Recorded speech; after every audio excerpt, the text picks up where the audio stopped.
I'm Bryan Kluger, and I am with the toga-wearing, werewolf-shooting, blues-singing descendant of Zamunda, my amigo himself, John Landis.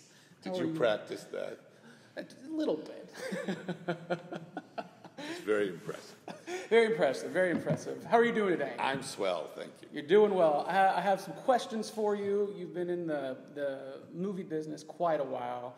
I guess one of my first questions is, working for a few decades, what do you think of the state of filmmaking now, and as opposed to cameras, like, shooting on cell phones as opposed to, film stock and Super 8 and 16 millimeters today? What do I think of it? Yeah, what do you think? Doesn't matter what I think of it. Film is essentially, except as a, what's the word? What's a good archival, for archival purposes. And, people still shoot on film. And even if you shoot on film, regardless, you finish digitally. Right. So, what do I think of it? It certainly is getting better all the time. It's quite extraordinary now. So do you think it improves, or do you think it dilutes? I think I don't think either one, actually. The early days of digital, which is only 10 years ago, it looked like shit. But now you can do so much in post that there are many features shot in digital now that look great. All right. So your first amazing film, Schlock, would you have shot it on digital if you had the option to? Well, because it would have been cheaper, I would have. But no, I'm still pretty old school in terms of my knowledge. I know everything about film, so I know how to shoot movies digital, quite candidly. It's amazing to me. With your iPhone, you go, there's no light in here, and you can still take a picture. Right, yeah. So it's very different, and I don't know enough technically about it, so I just have to rely on crew. But it's fine. It's a recording device. It's just another recording device. Okay, all right.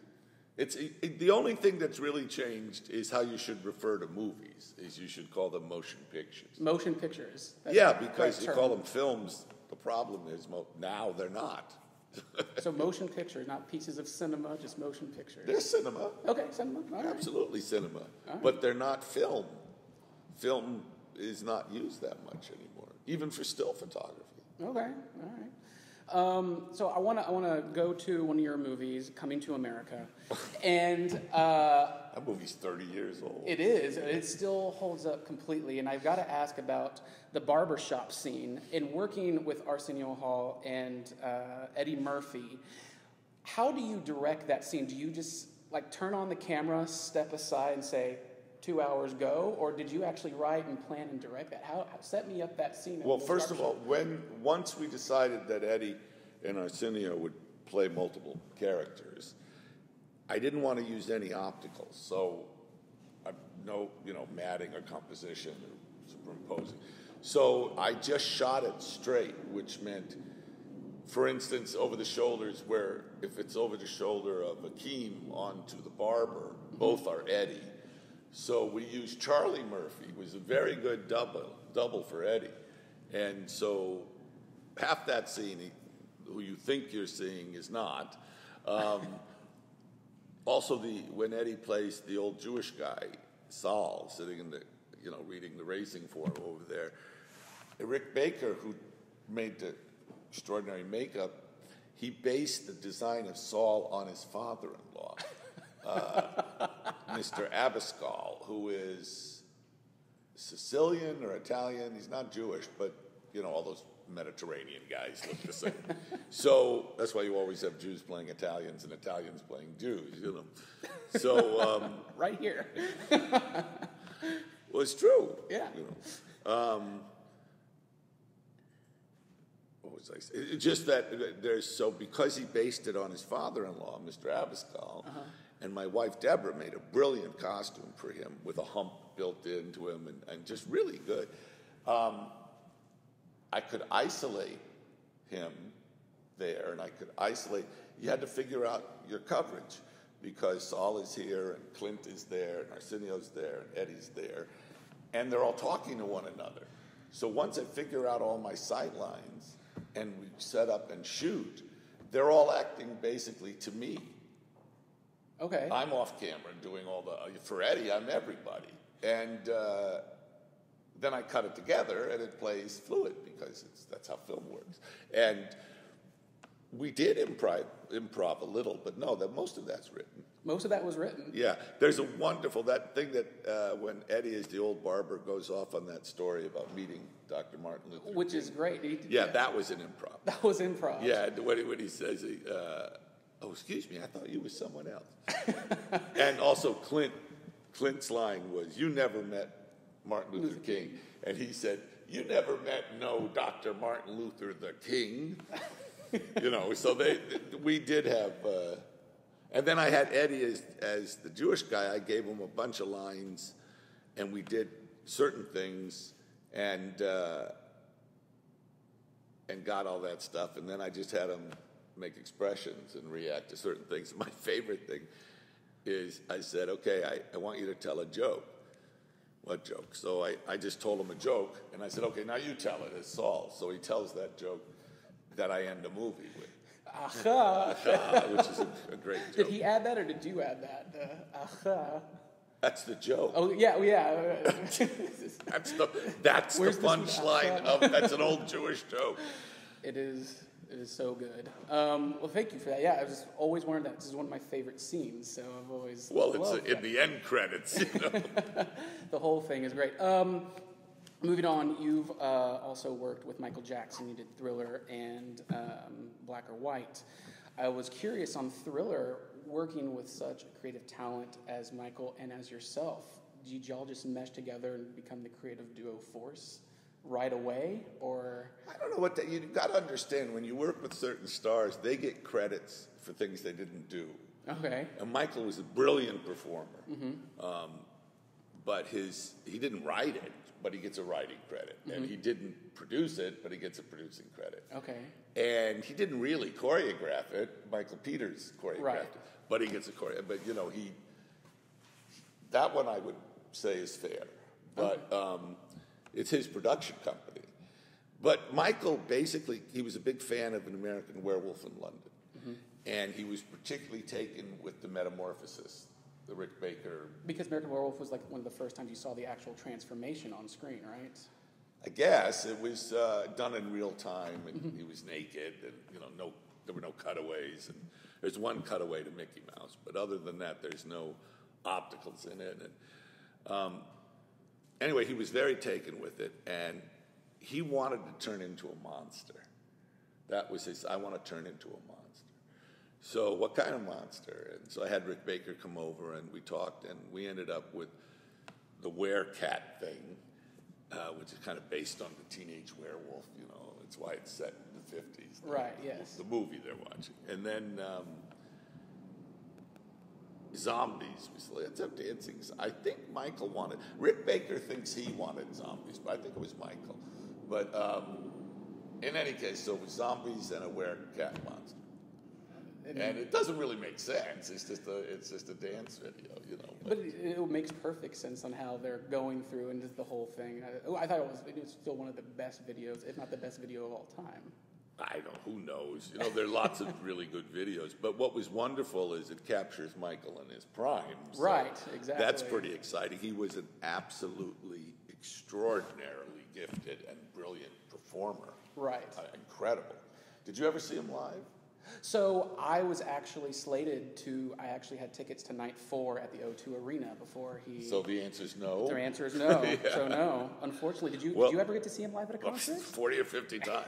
But the thing about Michael is, as a live performer, he was literally explosive. I mean, in real life, you could put your arm through him. I mean, he had no presence in a room. But as soon as he turned it on, he was powerful. And like people who saw him at Wembley or Madison Square Garden or Dodger Stadium or wherever, if you know someone who went to the concert, they'll tell you that, you know, he might have been this big, but he was still just power. I mean, incredible. He's a skinny little guy. You know, he's a small guy. Same sizes as Fred Astaire. And but he just was a genuinely extraordinary performer.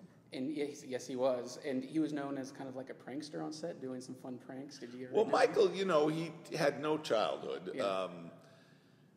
You know, the Jackson 5 were doing four shows or 6 shows a day in lounges in Vegas, and 4 shows a day at the Apollo. I mean, he was working since he was 8 and hard, and he was an abused child. His father is a pig, you can quote me. But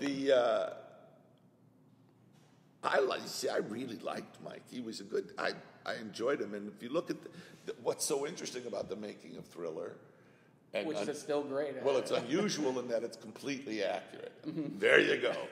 And he was great, full of energy and wonderful, hardworking. He was great. I mean, he was silly sometimes, but so am I. So, you know, I really enjoyed making that. Oh, good. Yeah, me too. I'm glad you made it because it is so great. Also got to bring up your fascination with music in movies. I think, you know, Quentin Tarantino and Pulp Fiction really brought out the soundtracks, but you, I think, did it first with all of the movies with American Werewolf in London, Three Amigos, Blues Brothers. When you say the soundtracks, do you mean the score or needle drop or what? I mean, like actually picking the songs for the film. And well, sure. In American Werewolf, the songs were in the script, but the first person to really use pop songs was Mike Nichols in The Graduate. Simon Garfunkel. Which was basically scored from a Simon and Garfunkel album, existing album. And then he had them write Mrs. Robinson, you know. But that movie was really the first needle drop movie that used pop songs like that. And there were a lot of movies that had pop songs, but usually as source. But that and then American Graffiti. Oh, yes. Which brilliantly had Wolfman Jack, so there was, the radios were always on, so there was that soundtrack was revolutionary. Something that then greatly influenced Marty Scorsese. If you look at Goodfellas or yes, that whole sound, or Casino, Mean Streets or Casino. I mean, those tracks. You know, he's basically using pop songs and brilliantly. But you did it with and you know what else is needle drop is 2001. Yes. I mean, even though it wasn't intended, it was a late post-production decision. They did cut it to that as a template, and then they realized we can't improve on this. Was, you know, Strauss' Blue Danube with the space station. Yes. It's just, there still hasn't been anything that good. And bringing up that, you know, I always think, you know, see you next Wednesday. And that's from Kubrick's 2001, right? Yeah, it's a line of dialogue from 2000. But with his daughter talking to him, right? No, it's when Gary Lockwood's talking to his parents. That's right, yes. So that's pretty much in all of your movies. It's not. It's in about half. Half of them. Yeah, people always say that it's not an Animal House. Do you see an Animal House? No, it's not. I wrote a script in like 69, 70, called See You Next Wednesday, which is sort of, it's a fantasy, it's a musical autobiography of me if I died at 19. And it's terrible, but it has really good ideas in it, and it'll never get made, you know. And so, first I referred to it, my first film, Schlock, like this important movie. And then it sort of became very clear that that's never going to get made. So anytime I take a gag or an idea or something from that script, I cannibalize that script all the time. I always give it a credit in the movie. Yes. So it's great. Did you ever get to meet or talk with Stanley himself? I met Stanley Kubrick once. Once? Was it at his compound in London, or was it? No, it was at I think Shepperton. I think it was when I was in pre-production on American Werewolf, and I was at Twickenham, which is a small studio. Okay. And in London, and there are only 2 studios in London. Twickenham and Ealing. Okay. Bill Pinewood, all those are in London, but way far, like an hour and a half drive, you know, really kind of far. These are, you can take a tube to these. And at the top floor of Twickenham, which had like 3 stages, very small, it's very nice. But the top floor of called the Directors Building, it was Dickie Attenborough, or Sir Richard Attenborough, Dick Lester, me, and John Schlesinger. Those were our offices like that. And so Mr. Attenborough, or Sir Dickie, he'd call me Dickie. Richard Attenborough is the only person I ever met who really spoke the way they speak, like pussycat, darling. Okay. Honey, sweetheart. He very British, but he called everyone darling, sweetheart, pussycat. And then that movie, What's New, Pussycat? Yes. He actually spoke like that. It was wild. Anyway, he was very nice. But anyway, he came around and said, no, I actually think it was Dick Lester who knocked on my door and said, you want to go with us? And they were going to go look at the first demonstration of the Stedicam in the UK. Awesome. That Kubrick had flown Garrett Brown over because he was very interested. And so I went with, with John Schlesinger and Richard Lester and Sir Richard Attenborough. In Attenborough, this giant, huge Silver Cloud Rolls Royce that was powder blue with a license that said Dickie. Anyway, darling boy. So we went there, and Garrett Brown gave a demonstration of the Steadicam, and I immediately said, "Are you going to stay in London?" Because I was starting to shoot like in a week or something. And he said no, and I said, "Well, how many of them are there?" And the thing with Garrett, he trained 2 British guys to use it, and he had 2 of them at the time. The first movie to use a Steadicam was Bound for Glory, Hal Ashby, which has a shot that baffled me when I saw the movie. I thought, how the fuck did they do that? Where it's David Carradine as Woody Guthrie is walking towards us, so camera's in front like that, and he's pushing through a crowd, thousands of guys, depression. There's a train comes way far away. As during the length of this shot, it comes and passes us, and it's going very slowly, like by our left as he's walking. And then, sort of at the end of the train, he jumps onto the train, to the ladder on the side of the car, and it's like we sort of stay with him.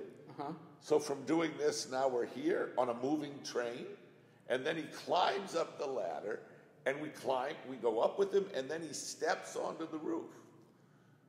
And we then go on the roof, and then there's a long scene of him on the roof. And you go, how the fuck did they do it?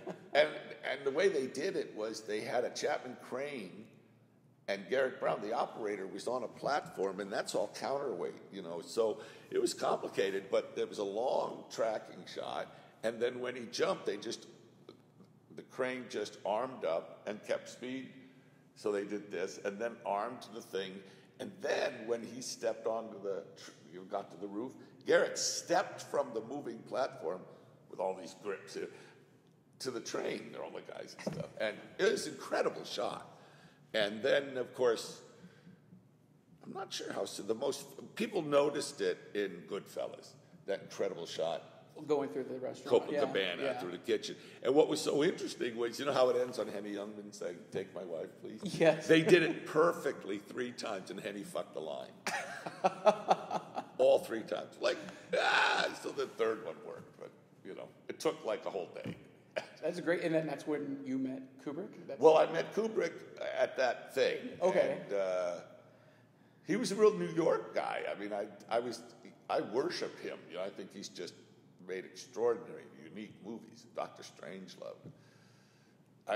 He's just amazing. He's just incredible. Kubrick, yeah. Paths of Glory. And I was very much in awe. And he was very Hamish. He was very relaxed, very Jewish, and very New York. He had a New York accent. And he was nice. And I was able to negotiate and get the Steadicam for 2 days. Awesome. So in American Werewolf, I think we were the 4th movie to use it or something. And by the way, Kubrick then used it extensively In The Shining? In The Shining, and then later in Full Metal Jacket. But the... in American Werewolf in London? American Werewolf, we had an English operator, and we did one was a nightmare where it's like the wolf's POV running through the woods, or you don't know who's POV. And then the guy was running full out, which no one ever did with a Steadicam, so he tripped and fell, and I kept it in. If you look at that shot at the end of it, it's just sort of like that. But then we used it in The Tube as sort of the wolf's POV when he's chasing. Yeah. And I've never forgotten, we were at Technicolor London watching dailies, and Bob Painter, the British GP, Robert Painter, is passed now. Great, wonderful person, great DP. He shot like 10 or 11 movies for me. He shot Thriller, Into the Night, Spies Like Us. What else did Bob shoot? American Werewolf in London. I'm trying to think. I don't even remember. Anyway, Bob, he was great. We're watching the dailies of that Steadicam footage chasing the guy, and he turned to me and he said, "Hey, there's an instant cliche." Because it was so obvious. When we saw it, we went, well, we're going to see this shot again and again and again, you know, because it was so clearly designed for it. Right, yeah, that's awesome. And you've worked with a lot of the greats, and I remember seeing like a Steven Spielberg documentary recently on HBO. They talked about kind of like how you, maybe Zemeckis, Lucas, and Spielberg kind of like... They didn't mention me. I thought they did. Oh, I'd be shocked if they did. But y'all kind of helped each other out during like the 80s or whatever. Yes, we did, yeah. Kind of like a club, really. Not a club. I was friends with Steven and George, and although I had strange experiences with Marty Scorsese and Francis Coppola, both of whom I know now, but the first time I met both of those guys was really in like the 90s or something, and both of them said, "John," and they were so happy to see me, and I was so taken aback by their friendliness, you know, because it was the first time we met, and both of them said, I said, "I don't think we've met," and they both went, "What?" And it was separate, that both Marty and Francis had long, "What are you talking about? We did this and we did that, and I know you," and they had this whole history with me, and I wasn't there. It was so odd. It was like, okay, sure. Anyway, they're both brilliant guys, and I mean, Steven was very collaborative and protective of Zemeckis. Mm-hmm. And we did all know it. And also, I met Steve on the set of Jaws. Oh, really? Martha's Vineyard. Michael and Julia Phillips wanted me to write. There was a script called Project Blue Book by Paul Schrader. Okay. Which evolved into Close Encounters of the Third Kind. And they wanted me to rewrite it. I was 25. And I flew to Martha's Vineyard, and I arrived the day after Lou Wasserman and Sid Sheinberg had left. Okay. And they were told, "You have 3 weeks, and you're being shut down." So it was kind of a heavy atmosphere when I got there. They put me in a house with Steven, Ricky Dreyfuss, and Ricky Fields, and Carl Gottlieb, who I just spoke to last week. Carl's wonderful. And he wrote the script, and he's in it, Carl Gottlieb. Anyway, so I was there waiting to talk to Spielberg but Steve was busy. I mean, it was tense. But after about a week and a half, then we finally spoke. And his first words to me were, "You're younger than I am." But that's an extraordinary movie, Jaws. It is. It's fantastic. I'm glad you got to be a part of that. If you read, Carl Gottlieb wrote one of the best making of books. I forgot what it's called, but it's The Making of Jaws. And not only is the screenwriter, but as an actor, he was there for everything. And it's really good book about the making of Jaws. And in it, I'm in it only because he mentions I'm there. And what's funny is that he talks about... Hey guys, I'm sorry, I got a memory card error. Oh, I'm sorry. For the whole thing? No, just like 10 seconds ago. Okay. I think there might be another one in there. Sorry about that. we're not shooting. He's tiptoeing. He must have just stolen something or broken something to walk like that. But on Jaws, I was going to say, so I was there, and I was bored because they went out in the boat. So I said, what can I do? So there was a guy, I've forgotten his name, but it's in the book. But it said, help me. So I went and spent a whole day with him, and we built that dock that the shark, remember the fisherman that pulled us the whole time? Yes. I helped build that. That's all. You're part of Jaws. So that's my contribution. That is amazing. That is awesome.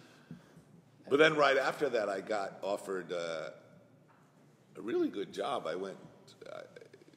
Steve was he was so not even thinking about closing contact. Yes. I mean, or Project Blue, that I took the next job I was offered, which was I went to London as one of eventually 12 writers on The Spy Who Loved Me, James Bond. That's really cool, too. It was fun. I worked with Anthony Burgess. Oh. Goodbye! He's sneaking around. That's good. I think we got about 5 more minutes. Okay, cool. But I was actually, I do have to say that Deborah, my wife, and I came into the business at a time when it was dying. Mm-hmm. I mean, I was a mailboy at Fox, 66, 67, 68, sort of. And then I worked as a stunt guy. I went to Europe to be a gopher. They're called PAs now.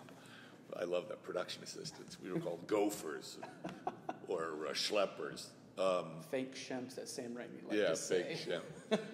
But on a movie called Kelly's Heroes, with Clint Eastwood, Don Rickles, Telly Savalas, Don Sutherland, Carol O'Connor, and the Yugoslav army, as the Nazis and the Americans and the Brits.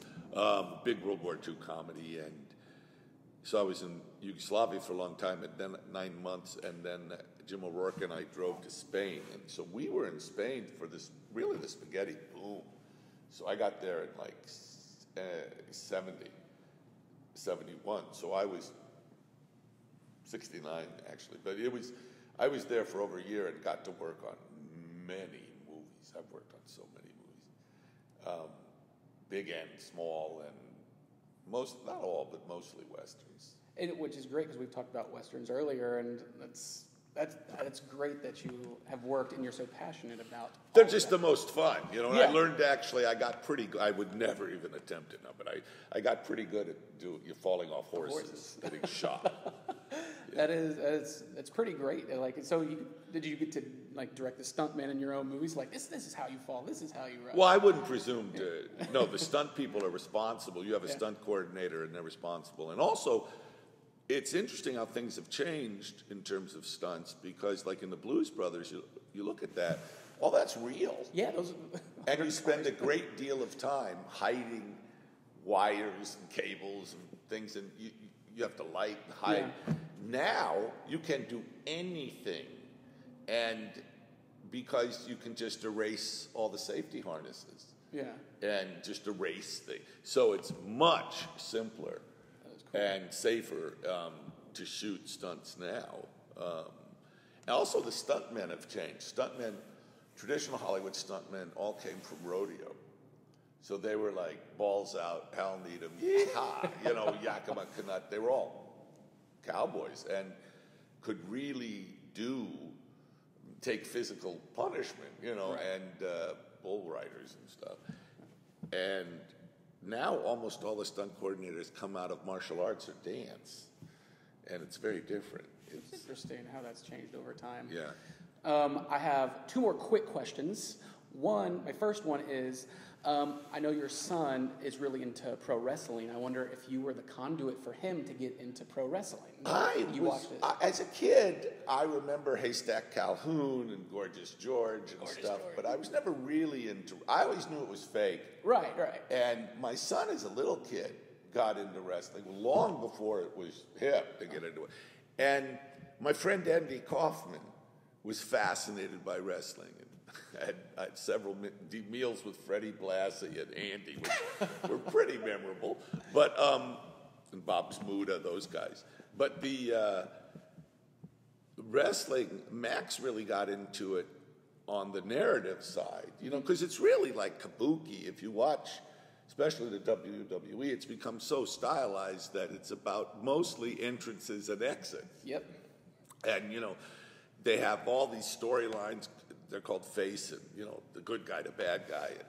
And there's actually a very interesting and good, because it's about a wrestler, there's a tremendous insight into wrestling on HBO right now. Andre the Giant. Have you seen it? I absolutely have It's seen really good. It is great. And you see a lot of how it was territorial. And Yep. Oh, it's great. And my last question, since you're so passionate about film. Oh, sorry. What I started to say was that Max, when he was a kid, I remember when he was like 9 and 10, I took him several times to the sports arena, wherever the wrestlers were. We went to see the wrestlers, this show, because it was really like circus. And he really enjoyed it. And he actually, when he went to school in Miami, a lot of them live in Florida. And he actually started relationships with Dave Foley and all these Goldberg, all these wrestlers as this kid. And he made a film.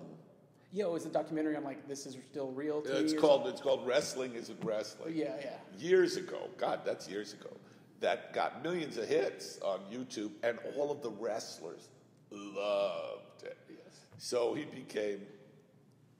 Vince McMahon wanted to hire him. He worked for them for a while, but he was really into it in a way that I never really.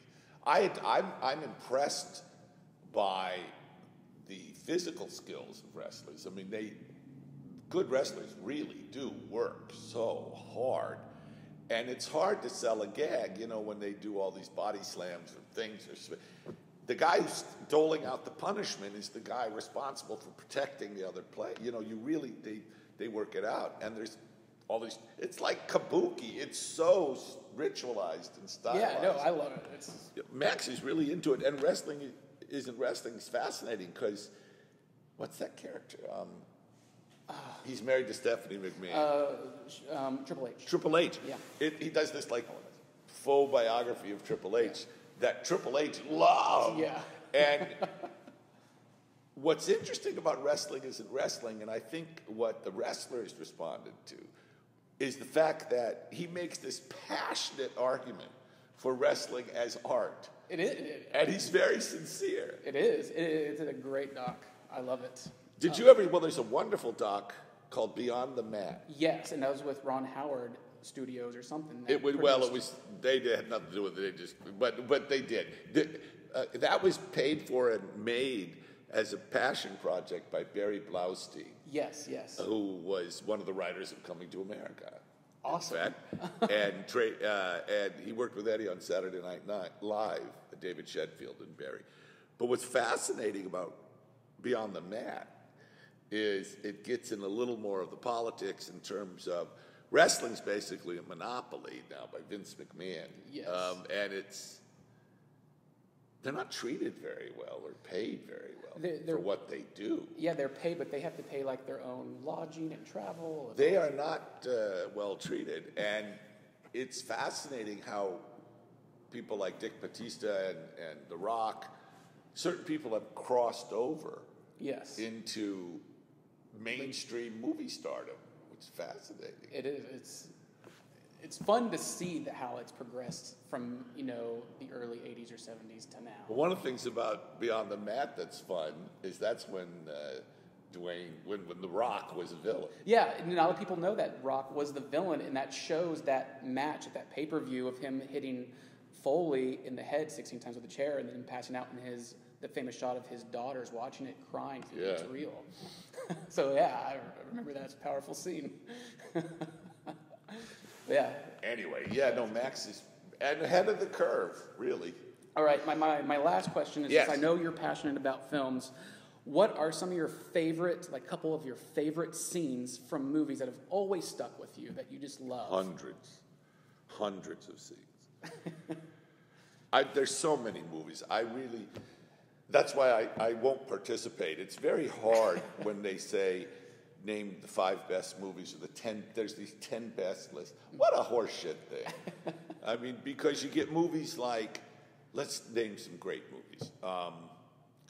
His Girl Friday, Howard Hawks, Ben Heck, Charles MacArthur movie, right? Rosalind Russell, Cary Grant. It's perfect. It's a brilliant film. So can I compare that to Goodfellas? Can I say... For certain scenes, it's always like a certain scene that like just stuck with you, like something like like the barbershop scene from Coming to America, or Spud going in for a job interview and Train Spotting and just completely fucking it up. Well, there are hundreds of scenes. I mean, there's you name the talent because Laurel and Hardy. There's so many scenes. Right. In Way Out West, there's a moment where Jimmy Finlayson, he was the Scottish guy, sort of balding, with a great walrus mustache. He's the one who go and close one eye. But he plays the villain, Mickey Finn, as the saloon keeper, who's really a bad guy. It's a Western. And Laurel and Hardy come in with the deed for the daughter of someone who works as like a slave girl in the kitchen. And there's this wonderful scene where Stan and Ollie, just like angels, they're so innocent. They come to the bar and they say, does whatever her name is work here? And the tough whore, who's a woman, I can't think of her name, but she's great. It's wonderful. She says, why? What's it to you? And then, well, we have this deed for the gold mine, And Mickey Finn, what? So he's right there and he says, I'm her guardian, And there's a scene where he talks them out of giving the deed to the girl and give it to him for the girl. And there's this moment, it's Leo McCarey, but I'm not sure who's directing, but there's this moment where his villainy is so outrageous that Jimmy Finlayson turns to the camera like, can you believe how evil I am? It's just, he can't get over his own badness. It's just a wonderful moment. And W.C. Fields, you think of moments like in It's a Gift. It's a Gift is probably a perfect movie. Mm-hmm. I think it's genius. And it has long sequences, the Carl Lafong sequence. And it's a brilliant movie. It has the best ending. I kind of stole the ending for Trading Places. But there's this, he's a storekeeper, and he goes into the store, and it's a big barrel of molasses. And the cork has been pulled out, and the molasses is just pouring out of it all over the floor of the store. And baby Leroy, who's literally a baby, he's 2 years old, he's holding the cork. And, what's his name? Grady Sutton is like the storekeep. And Fields comes in and just looks like, what? And Grady Sutton, it's just this wonderful shot where it's like the baby and Grady and the molasses pouring. And Grady Sutton goes, I told him I wouldn't do it if I was him. There's so many moments. In His Girl Friday, this movie is Cary Grant, who was a genius at farce and very physical with words and his face. He's just great. Rosalind Russell at her peak. Genius dialogue, beautifully staged, and the movie's going a mile a minute. It's fabulous. And then about halfway through, Billy Gilbert comes in, and he comes with the pardon from the governor. And the mayor and the sheriff they want the hanging to go through. So they lie to him and get rid of him. And he's just so brilliant. He's so incredible that he steals the whole movie. He's got 2 scenes. And when he comes back at the opportune time, he's just so brilliant. He's so funny. And when the mayor is lying, and he's like, oh, he just can't believe it. There's so many Preston Sturges movies. There are so many genius moments with Eddie Bracken. We'll have to do another. There's so many movies. In the Magnificent Seven, when one of the banditos is running away and Yul Brynner chases after him, and the bandito really far away on a horse, just a silhouette, and he's like, "Is it James? No, I think it's Yul Brynner, but Horace Buckholz is the kid." Watching, and Yul Brynner goes like this and shoots. and then you see the little figure fall off the horse, dead. And Horace Buckholz, blown away, he says, "That's the greatest shot I've ever seen." And as he walks out of the shot, putting his gun away, Yul Brynner says, "I was aiming for the horse." You know? But there's so many brilliant. Have you ever seen The Good, the Bad, and the Ugly? Oh, yes. Now, that's a movie that's supposed to be starring Clint Eastwood. And it's clear that Sergio Leone fell in love with Eli Wallach. Yes. And it becomes Eli Wallach's movie. The Ugly, it should be called The Ugly, the Bad, and the Good. You know? And it's just, it's so funny. He's so brilliant that Eli Wallach, you knew the director was so happy. And there's whole scenes that Eli Wallach just made up. That is good. You know, when he takes the gun up, what is that? You know. So it's, there's so many, hundreds and hundreds. I'm glad you're giving them to me. That's great. But thank you so much for doing this interview. I'm very excited. Okay, and thank you. Big fan. And thank you so much. I really appreciate it. Okay, thank you.